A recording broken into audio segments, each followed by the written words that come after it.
Today in conversation, we have Mr. Prasad Menon. For over 2 decades, Prasad has worked across 3 different continents and worked in FMCG, retail, and technology. His last assignment was in India, where he was the chief marketing officer for brands like Hamleys, Shark and Timberland. Prasad's passion for education and innovation made him give up a successful corporate life to start his own independent story as an educator, mentor, coach, and consultant. He is currently the CEO of the Center for Incubation and Business Acceleration in Mumbai, where he's leading the Technology Business Incubator initiative for the DST, or Department of Science and Technology. Welcome, Prasad, for the Leadership for Impact series. Thanks, Santosh, for having me. All pleasure. Our listeners would love to learn more about CIBA and how it is helping the entrepreneurship ecosystem. So yeah, CIBA, as it stands for Center for Incubation and Business Acceleration. I think the key word there is incubation. I think hopefully the audience knows what incubation is. It's basically hand-holding the early stage aspiring entrepreneurs, especially from the technology field in their journey up until they become successful ventures, rolling out. And so CIBA is, as per the government definition, a technology business incubator. And this is catalyzed and supported by Department of Science and Technology, Ministry of Science and Technology. And they have been doing this for the past 2 decades. There are about 159 to 160 in TBIs all across India. So we are what they call an academic incubator, which means we are hosted in a technology or academic institute. And so anyone who's aspiring, who's got an idea, who's got a venture at a prototype stage. So we help them in terms of commercialization. We help them in terms of access to market, talent. So there's a lot of things we do. See, there's no like a service portfolio that we put it out there, because every journey of every entrepreneur is different. And that's what CIBA does. There's the word accelerator also there. Accelerator is once they have the basic takeoff as a startup, then the whole acceleration start in terms of speeding up, getting the first 100 customers, getting the first funding and all of that. So that also happens in our center. Okay, thank you for that. So Prasad, you are the CEO of CIBA. That's one hat. Yeah. The other hat is where you become the mentor for all these co-founders and budding entrepreneurs who want to make it big. So how do you wear these 2 leadership hats successfully? See, I think CEO as a title for CIBA is also a title that is required by DST, by the ministry, because they want these centers to be working as Section 8 not-for-profit company, not as educational trust or as another academic department within an academic institution. So that hat of CEO of the center is more looking at it as a startup myself. So there I'm looking at this incubator as a new venture, because see, incubators have not been in existence in India for hundreds of years. It's just a few decades old. So it's a relatively new sector, if you want to call it. And us being a not-for-profit means that we need to be very creative and very innovative. We have to look at sustainability models. So that's the CEO hat that I wear of CIBA. Now, to do all of that, the success stems around the success of the startups. So mentoring and coaching the startup, and that fortunately, because of my experience with working with multiple brands and multiple functions and multiple geography, I'm able to provide that kind of coaching, mentorship, and also I have access to that kind of network as well.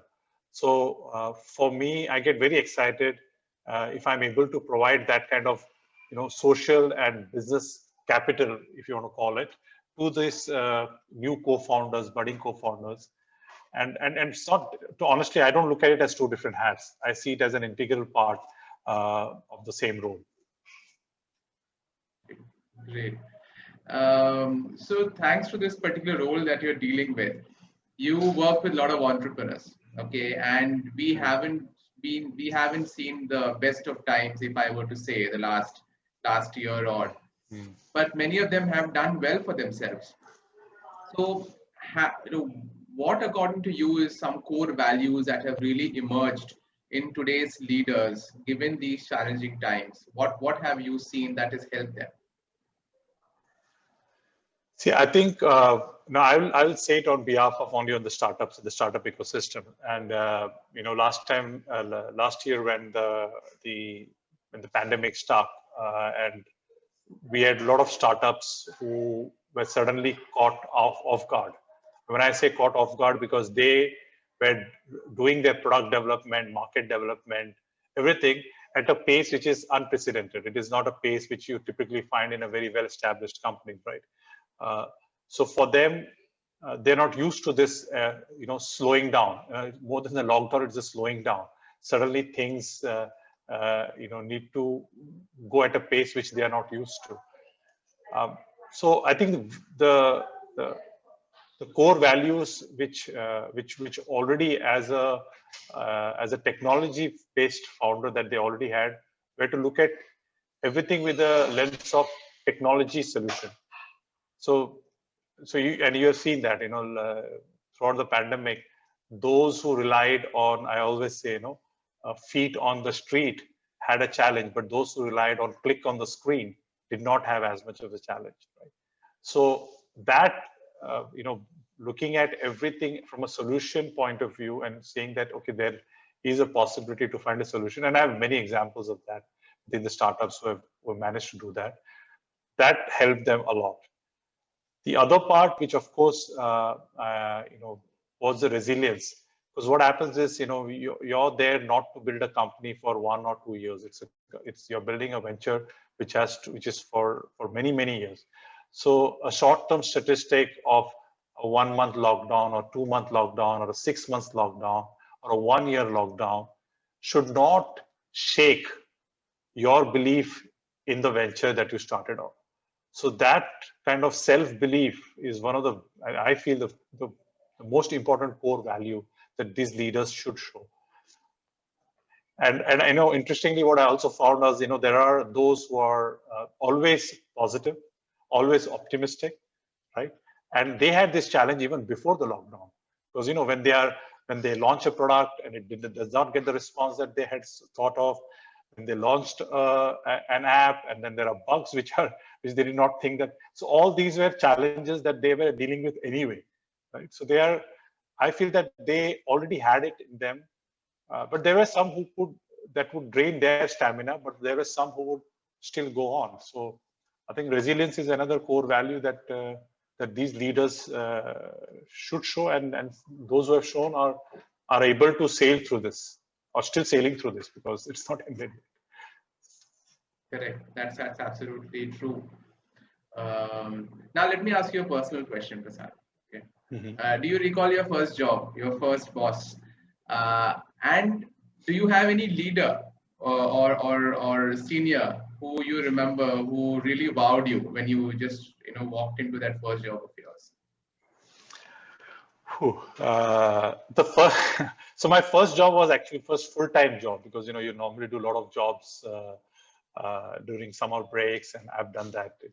Worked for a local newspaper, also did surveys for the transportation, the city transport, and all that while I was in Mumbai. My first full-time job after graduation was in Moscow. So I worked for a trading company in Moscow. I do recall that. But if you ask me, who will be the first boss who wowed me and is my boss, Casper Den Das. He was my boss in Holland. So that was my second full-time job when I was in Netherlands. And he had come for as part of the campus placement. So I'd done my MBA there. And I still recall the whole, the approach that he had towards, let's say, towards, the whole thing around job. And I found very, very fascinating, because in India we are so obsessed with designations, with roles, with salaries and everything. But the way he explained to me what would be my job, because we both were sitting in Netherlands and discussing, and I was being recruited for a position in Brazil, because he was going to go, and he was a general manager of Brazil, and I was going to be part of his team. But the way he explained to me, for me, was like a totally different notion of what work should mean to you. And to this day, I try to emulate that also, right? And I think that has wowed me. And I worked with him for 4 or 5 years, and then I'm still in touch with him. And then I worked with him again later on in a different capacity, because there is so much to learn, and that's the kind of boss you always need to have, right? It's amazing how they leave that mark even after Yes. years down the line. Yes. That's great. Yes. And since this interview we're hoping that it adds value to the new leaders and the people who are acquiring new teams and building teams. One question which all youngsters would want to know is, there could be conflicts as leaders. You may have a certain personality which Yeah. which makes you lead in a certain fashion, but that may conflict with your immediate supervisor, who may have a different style of leadership.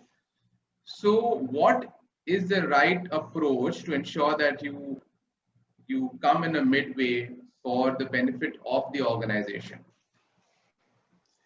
See, I would, to the youngsters, it's unfortunate, but I must say that the onus of this is on the leaders.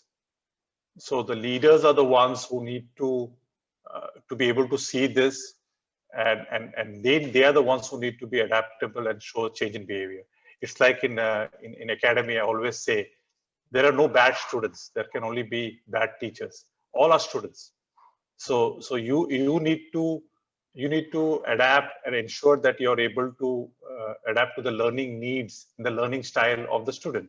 So the teacher cannot have one size fits all, right, approach in a classroom. I think the same with leaders of today.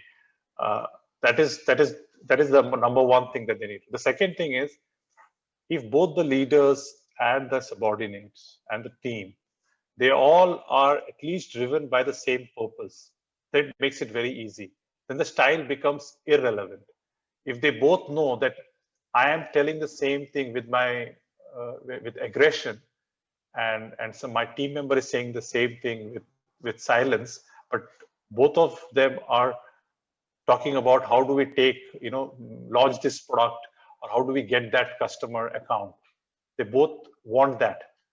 So the want and the purpose, if it's the same, then those styles become immaterial. I think when the purpose is not clear and the purpose is kind of lost with personal agendas, that's when the styles become the primary thing that gets noticed. And then everybody talks about, people say, no, you don't leave organizations, you leave bosses, right? They say that you always, but that's, and I always say, okay, that's a good saying, but I feel that somewhere down the line, the reason is that the organization was never strong enough. It's a personality driven rather than organization driven. And so I will tell to the youngsters that the first and foremost, before you try to see, because I teach MBA students, and I've been counseling students who have for many years now. They keep calling me, asking me, they want to change jobs because the boss is not right, the leadership style is not right, and they don't understand. There's lack of empathy and all of that, right? So all I tell them is that is just part of your journey, right? It's a long journey. That this is just part of that journey. So what is your contribution? You keep asking what they are doing for what is your contribution, and why are you? What is the function that you're doing aligned to the purpose of the organization? Are you? So if it's a startup and the startup is just preparing itself to set up let's say a good team to launch in, let's say, in the state of Maharashtra, right? And you're part of it. Are you going to hide behind the designation that I'm only supposed to be taking care of customer service? Now I am being told also to take care of payroll, and I'm told also to go and do some deliveries, right?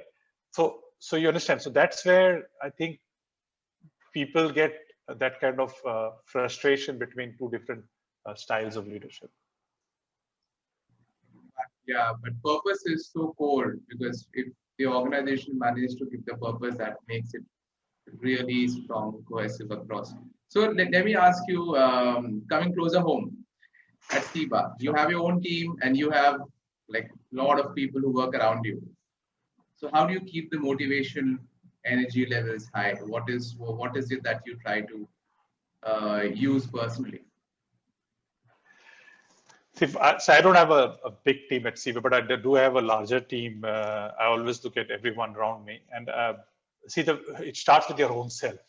If you need to project that energy, you need to be self-motivated yourself. I think it's very easy to bring the entire energy down if you yourself are not in that positive state of positive state in terms of energy. Uh, that's and I must say it's not, and you can't fake it. You can't fake it, right? You can't go out there and show that you're all So you also have to show your vulnerabilities. You also have to show at times that even you are somebody who gets exhausted, tired for whatever reason. So the more you show that, the lesser the pressure is on the team to fake their enthusiasm. See, I always say, CIBA, I want to make it a safe place. Why I use the word safe place? That means safe place where everybody is welcome with all their emotions. And that is for me. If you allow that culture, and I hope that I'm with my team I'm able to bring that culture alive. Then the motivation is intrinsic. That the motivation, because you can't expect a person who logs in at 10 a.m. and leaves at 6 p.m. to 10 to 6 for 8 hours that he's always motivated. That's not human. Yeah, you go through the ups and downs, and if you're allowing for people to go through their downs, then they will show their ups. But if you say that no, you always have to be up, then it is actually very tiring for any human. So I think for me that is what I am trying to do at CIBA. Awesome. Thank you so much for sharing that. I'm sure the young entrepreneurs and the leaders are taking note of this. Now, different types of leadership to grow business. MIS oriented, some would be catching up, over a cup of coffee and motivating them, pushing them. Uh, I'm not saying what is right, what is wrong. What is your style and what do you think worked best over the last 20 plus years of your work life? See, what happens is the MIS culture or BIS culture. This is what I have seen because I've worked with companies that were, listed in New York Stock Exchange. I've worked with companies that were, privately held. See, one is the MIS requirement comes because that's how everybody's success gets measured. And then, so everybody's obsessed with MIS because that's how they feel that is the barometer with which they will be measured and rewarded. So I feel that if you have a place where you're discussing MIS with your team, right? It's for me it's a very strange system in place. The reason why I'm saying is that because every member of the team should know the MIS. You can't have okay, Monday morning, let us discuss our statistics. So then that would mean that throughout the week, the team was not aware of their MIS. In fact, a lot of our startups, I think one of the startups called Impact, in fact, had a huge screen at the center where all their MIS was visible in real time. Because everybody should be, so it should be something very natural. It cannot be a part of a discussion or a meeting, right? So for me, the catch up is more important. Just catching up, and I use the word check-in, just checking in, how's everyone doing and what's happening in each and every person's individual work and play and personal life as well. That always helps, I feel. MIS is very functional, but this is much more behavioral, much more cultural, much more emotional, the catch-ups. That's so true. I had one of my favorite leaders who would walk across to me and tell me, Santosh, working hard is great, but optics is equally important. So that brings me to the point of personal branding, and it's even so important across now. So what's your take on personal branding, and how should leaders navigate that space, because that no one teaches you necessarily? Well, there are now institutes and courses and consultants available for personal branding coaches. Uh, See, I'm no specialist in personal branding. So of course, I've worked in FMCG and fashion and the whole branding industry, and so I'm a little bit of an activist there. So I may not be the right person to give an opinion on this. I feel that if a person is very secure, then the branding comes across anyway. It's when you're insecure, that's when you need to rely on image consultants and the proper, social media presence and influencer marketing presence and all of that. That's what I feel. See, I always say, if you're secure and if you're driven by something, it shows. It shows in your personal, see, everybody is different. Not everyone has to be an extrovert, and not everyone has to be very expressive. There are leaders who hardly speak, and they're still considered leaders. So I'm not sure whether if you put them in this box of personal branding, then they don't tick any of the boxes, right? So I again, I'm more of an activist in that sense. I don't believe in deliberate attempts to personally brand oneself. I feel it's an outcome rather than an objective. That again comes back to your earlier point of be yourself in whatever you do. In your don't develop your own style rather than really follow something. In your leadership journey, life is not all hunky dory. You have to make tough decisions. So do you recall one of the toughest decisions that you've made, and how you made that? See, I would not see, as far as decisions are concerned with regards to work. There are several, and there has always been, and I think that's how organizations grow and thrive, right? If you're able, you need to make say the biggest in the job description, uh, the number one task that all leaders have is decision making. I think at every point in time, you're constantly the one who people look up to in terms of to make decisions. So, if you ask me about the toughest decision, I think I would I would put more on a personal, in the personal front. I think the toughest decision I had to take was to put in my papers to my boss in UK, because I had just joined and I was part of the leadership team of Vertu, and my boss at that time had hired me, and we were part of a team. We had part of the Nokia's luxury mobile phone division, and it was just 2 years into the job, and we were doing reasonably well. But however, I wanted to come back to India because I wanted to end the nomadic life of almost 25 years and come back. And I always felt that there is no right time. Initially, I felt, okay, let me give another 4-5 years in UK, and then. So just out of let's say, I would not use the word impulse, but I said, we have to get it done. So discuss with the family.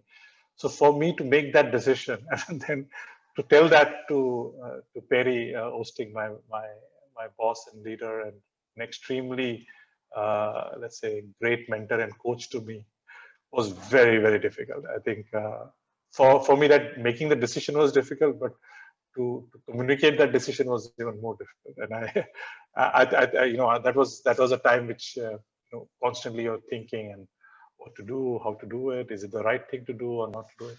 But I'm glad that I took that decision, and one has to take the decision at the right moment. If you keep postponing it, then the effectiveness and the need for the decision is no longer there. So it is all about timing it, right? So that was the toughest decision. Yeah, thank you. Thank you for sharing that. Now, being part of CIBA, innovation is at the core of CIBA. How do you, how should organization or leaders, or how do you drive innovation? See, two things. One is I always make sure that I cannot be the judge of ideas or new developments. If I always say if there are ideas or if there are thoughts that come across from entrepreneurs, founders, which I am not aware of, which I find it very, I find that as actually a good thing.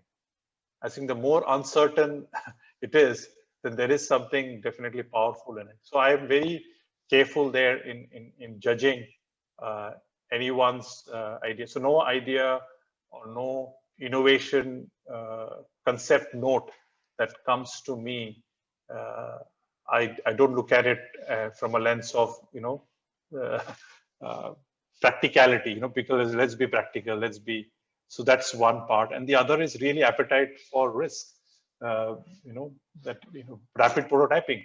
I think the culture of innovation can only happen when you say it's okay. Let's take the chance, let's take the risk, let's do rapid prototyping, let's launch fast, fail faster. Those are all known principles, but let's practice that. I think that's the only way innovation can happen. Because what we have seen, and that's the advantage startups have versus bigger organizations, is indeed this whole appetite for risk and nothing to lose culture. So you say that if somebody wants to launch a new feature because of COVID, say no, let's go for it. Let's try it out. Right? Don't overthink, don't overanalyze. If you don't do all of that, then innovation can happen. Right. So I think even as leaders, they need to give that room and space to their team for them to build that culture. You did bring about a point earlier in this conversation about how people need to be the way they are. They don't have to pretend to be. That actually stems the point of mental health, which is a lot in discussion and is very relevant in the current scheme of things. What is your take there? How should leaders be prepared to handle that? How should they handle it in a structured manner? See, I think there's a huge deficit, if you have to say, in leadership today of listening skill. I think leaders should have deep listening skill. And when I say deep listening skill, it's genuine from the position of I don't know, and I'm here to actually listen to you. I would want to know. I think if leaders have that one skill, they will be able to manage their team's anxieties, people who are having depressive thoughts, people who say they're burnt out. So I think that for me is number one thing that all leaders should be willing to engage in, not as an exercise, not as a Monday morning task that, okay, I'm going to have a one-on-one with my subordinate and I'm going to check on him. Hey, how are you doing? Tell me. It's actually listening, because it's at this stage, most of the challenges that come in mental health, I feel, is because people feel that there's a lack of understanding, that nobody understands them, right? And especially now, this whole work from home culture for me is a little over exaggerated. I feel that a lot of people as social animals, a lot of the team members need to feel the energy, need to feel the vibe. Locked up in a small room in front of the screen gives thoughts and gives rise to a lot of fears, which it's very difficult for a leader from the other side to judge. So you see someone on the Zoom screen and you're saying, okay, it's all smiling and the screen is very bright, you got a good resolution, but what happens in the state of the mind is very unknown. And that happens only when you're seeing someone in person. So I would also encourage leaders that despite all the restrictions and all of that, please find time to meet them physically. Find time. I think there is, there'll always be an opportunity. There's always be a way to meet. Find it. If you are working in teams, I would suggest that, just get 4 or 5 of them home, and you cannot say that everything is going fine behind the screen. I think you do that, engage in the listening, and that's the only thing we can do right now, because we are not professionals. And if we feel that somebody needs professional help, feel free to bring it up, and be decisive as a leader to tell them that, hey, please seek help. Why don't you talk to somebody, right? Because you may not be, as a leader, you're not necessarily have the skills of counseling or have the skills of let's say diagnosing any deep mental problem that a person may have. But be open to that. And again, I repeat the same thing. It all can happen only if you're engaged in deep listening of your team members. So I think this is one of the most valuable points that any leader should take away, is to develop this particular skill. So my final question to you: how do you measure success as a leader? What's your take there? So I keep asking everyone that one needs to be totally be aware of what are the how do you say that you're in the right track, right? And then there are these milestones that you have achieved. For me, success actually it's relatively easy, because for me it's the success of the startups, is the success of the ventures that are incubating at CIBA. Even they are successful, for me that is the only metric. So I don't measure myself by how many startups are there at CIBA, how many are getting incubated, and how many applications we got, and how many we rejected. That we are a very sought out of incubator. I think those metrics are immaterial. I think what metric really matters is the success of the startups. So I rather have that that each startup is able to contribute to the GDP of the country and to the employment. I always say these are the 2 metrics in which I also measure the success of the startup. Because having 3 founders raise a company, employing 5 people team, it's for me, and then having a valuation of whatever, being a unicorn, honestly for me that is not success. But having a startup that has employed 500 people and just doing $10 million of sale, for me that is a very successful startup, and that is my success, to be honest, as a leader.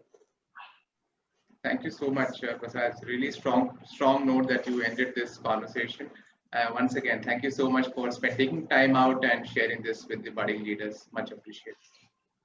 Thanks, Santosh. Thanks for having me, and I'm very happy and glad to share. Thank you.